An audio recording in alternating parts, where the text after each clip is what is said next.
decomposed the scope, authorized it, and broke it down. From that WBS, we basically are able in developing a scheduling hierarchy or a tree.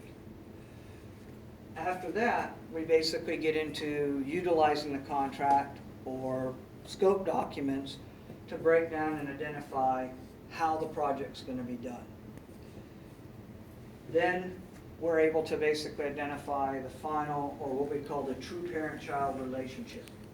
Now the nice thing, as I said, when I remembered the WBS, here's the ISO standard for WBS, ISO 21511.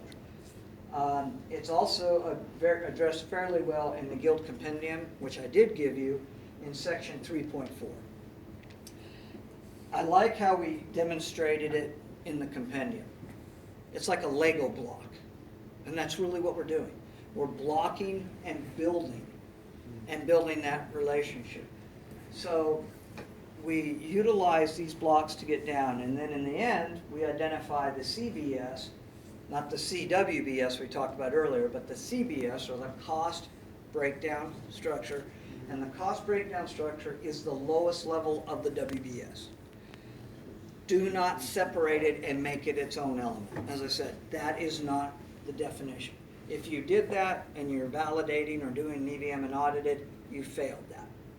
It would be basically a finding and you would have to fix it. So the CBS is the control account where we do. Below that, there are of course work packages, the lower level. But the CBS is where we resource load our budgets. So I basically have $10,000 and I have 3 packages, 3,000, 3,000, and 4,000. The budget's in the 10, and the 3 work packages represent 30%, 30%, and 40%. As I complete a work package or put a percent complete to that work package, it rolls up to the control account package and percent complete, which is we would export that to the performance system. And that's how we're able to basically do our S-curves, performance, and histograms in that item.